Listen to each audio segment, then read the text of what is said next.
Halo teman-teman, berjumpa lagi di channel Cerita Keren.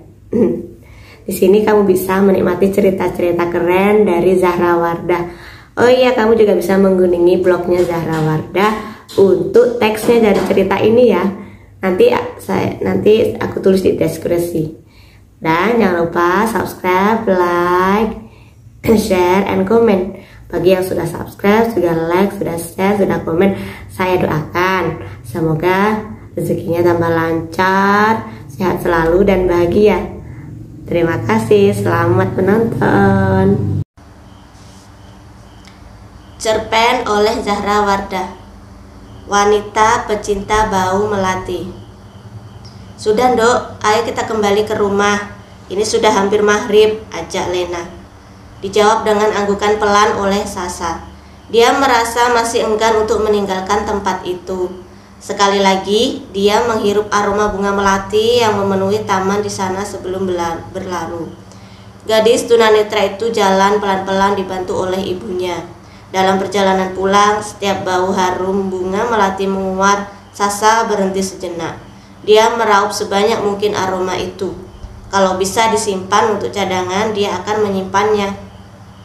Sayangnya dia hanya mampu menghirup lalu melepaskannya. Terima kasih ya Bu, sudah menemaniku ke sini setiap sore. Sasa membuka percakapan mereka di tengah perjalanan pulang. Sama-sama sayang, tidak usah berterima kasih. Ini sudah menjadi kewajiban ibu. Selama kamu bahagia, ibu akan lebih bahagia lagi. Balas Lena. Kamu masih ingat dengan almarhumah Naima ya? Sambungnya. Sasa menjeda langkahnya lalu mengambil napas berat, lantas mengiyakan dengan menganggut pelan. Tak ada satupun kata yang bisa dia keluarkan dari mulutnya, seolah tenggorokannya tersekat kalau mendengar nama adiknya Naima. Ada perasaan sesak di dada. Kemudian dia segera meminta ibunya untuk mengantarkannya pulang. Walaupun Lena juga merasa kehilangan anak bungsunya beberapa bulan lalu, tetapi kali ini dia lebih sakit lagi hatinya melihat Sasa yang murung. Dia pun dengan sabar dan menahan sedihnya dengan cara mengalihkan percakapan mereka. Ibu tadi sudah masak makanan kesukaanmu loh. Nanti setelah salat maghrib kita makan bersama ya.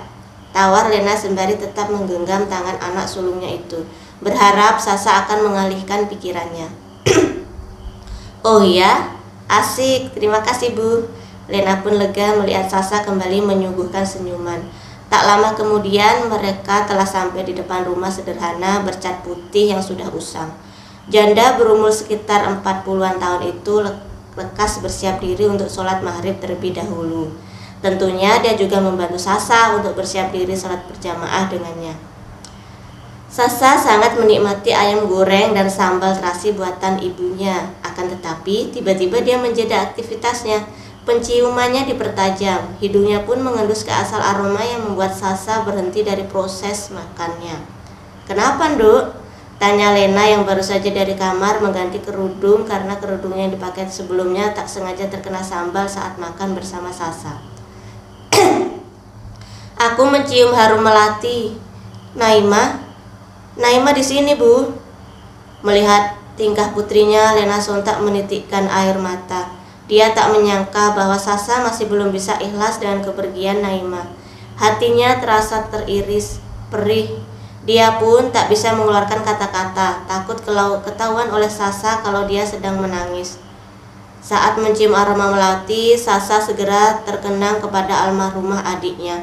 Bagaimana tidak, kejadian beberapa bulan kala itu berjalan begitu cepat. Saat Naima baru beberapa menit pamit kepada Sasa untuk pergi ke rumah temannya yang masih menyisakan aroma melati dari parfum milik Naima. Sasa mendengar seseorang ke rumahnya dengan mengabarkan bahwa Naima kecelakaan barusan. Sasa pun tak percaya sampai jenazah Naima sampai ke rumahnya. Sementara itu aroma melati masih menguat di area penciuman Sasa. Sebab itu Sasa sangat menyukai harum bunga melati. Bruk, Ibu, di mana Naima? Tanya Sasa setelah terjatuh dari kursinya. Tangannya meraba untuk mencari pertolongan karena tak menemukan tongkat yang biasa dipakainya. Lena pun segera membantu Sasa untuk duduk kembali ke kursi. Wanita itu pun melihat Sasa juga menitikkan air mata setelah sadar bahwa itu hanya harum melati seperti parfum milik Naimah, sedangkan orangnya sudah meninggal. Lantas Lena pun segera memeluk Sasa. Tak sanggup dia menutupi tangisnya. Akhirnya kedua perempuan beda generasi tersebut sama-sama menangis berpelukan. Maafin ibu, Nduk, ternyata tadi ibu salah ambil parfum. Ternyata parfum Naimah yang ibu pakai. Kamu jadi ingat lagi ya sama ibu, sama Naimah. Ibu pun tak kalah rindu. Yuk kita bacakan Fatihah saja. Kita doakan semoga di sana dia bahagia. Amin. Lena berkata dengan sedikit terbata-bata seusai melepas pelukannya. Mereka kembali berpelukan lagi setelah membacakan surat Al-Fatihah untuk Naimah. Kedua wanita itu hanya bisa saling menguatkan satu sama lain. Pagi-pagi sekali, kala matahari mulai mengintip dari balik gunung yang dapat tergambar jelas dari rumah Lena, terdengar suara gemericik air dari halaman rumah itu. Sasa penasaran, lalu dengan dibantu oleh tongkatnya, gadis itu melangkahkan kaki lamban ke sumber suara. "Ibu?" tanya Sasa sembari mencari kursi yang biasanya berada di depan rumah dengan tongkat yang berada di tangannya. "Iya, Nduk," balas Lena, berhenti sebentar untuk memperhatikan putrinya. Setelah Sasa duduk dengan baik, dia pun kembali dengan kesibukannya. "Ibu lagi ngapain?" "Sepertinya lagi nyiram-nyiram. Padahal setahu Sasa kita nggak ada tanaman di depan rumah selama ini." Sasa penasaran dengan yang dilakukan ibunya. "Iya, ibu lagi nanam bunga melati. Semoga saja kamu suka." Wajah Sasa langsung berbinar. Dia antusias sekali. Sampai tiba-tiba dia beranjak dari duduknya dan hendak membantu ibunya tanpa tongkat.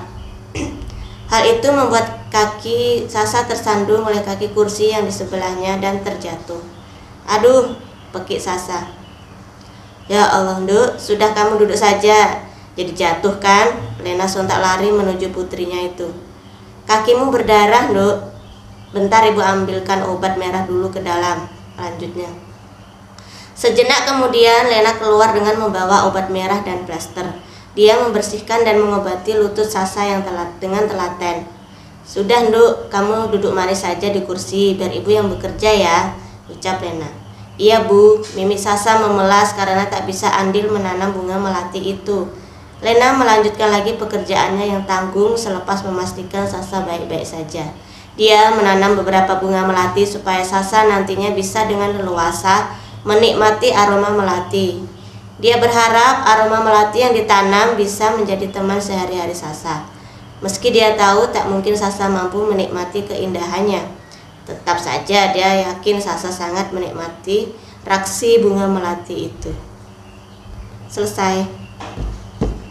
Terima kasih telah menonton channel Cerita Keren. Jangan lupa subscribe, like, share, dan komen ya cerita mana yang kamu suka. Dadah.